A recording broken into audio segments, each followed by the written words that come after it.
Hi, that Paul guy. What do Girls Who Code, the Fat White Kid, and Kimberly Center for Child Protection in Ocala, Florida have in common? Oddly enough, quite a bit. And let me explain.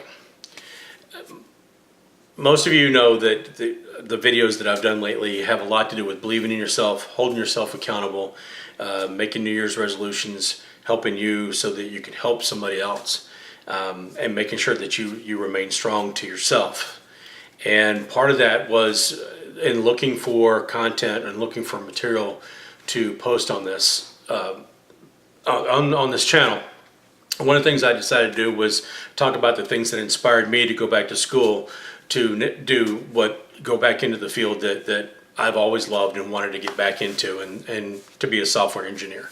I'm not your typical software engineer. You might have noticed.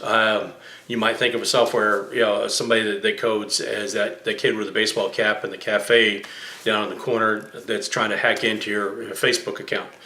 I'm not that guy. Okay, quite a bit older, and I had to go back to school to learn everything that I had abandoned when I was 15, 18 years ago, 20 years ago. So what encouraged me to go back to school was my sister Lisa. Lisa is a nurse practitioner in the state of Florida, and one of the most genuine, best people that you could ever meet, and I am incredibly proud to have her as my sister.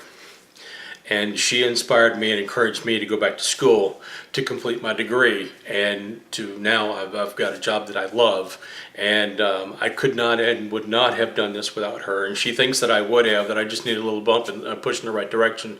But I'm here to tell you, Lisa, I don't think I would have. I would have let life happen, and I would not have done this. And so I'm incredibly grateful for you, giving me that push and inspiring me. In turn, my sister Lisa had an inspiration.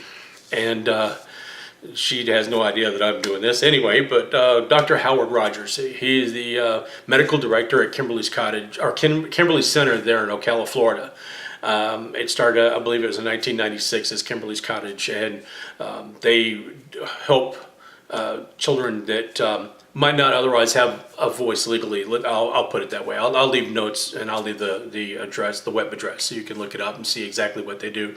An incredible organization, and very focused on making sure that children, especially children that are coming from an abused situation, have rights, and that they are taken care of. And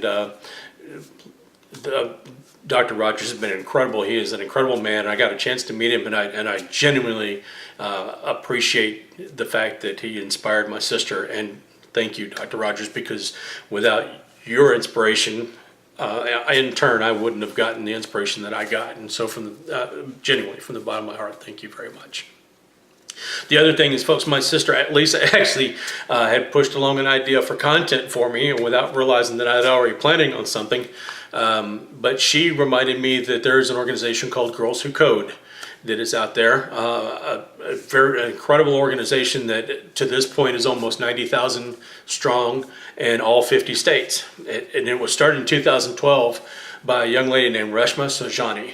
And oddly enough, she's not a coder either. She didn't do any programming. But what she did notice is that when she was going around to schools, there was a bunch of computer classes, and all they had was boys.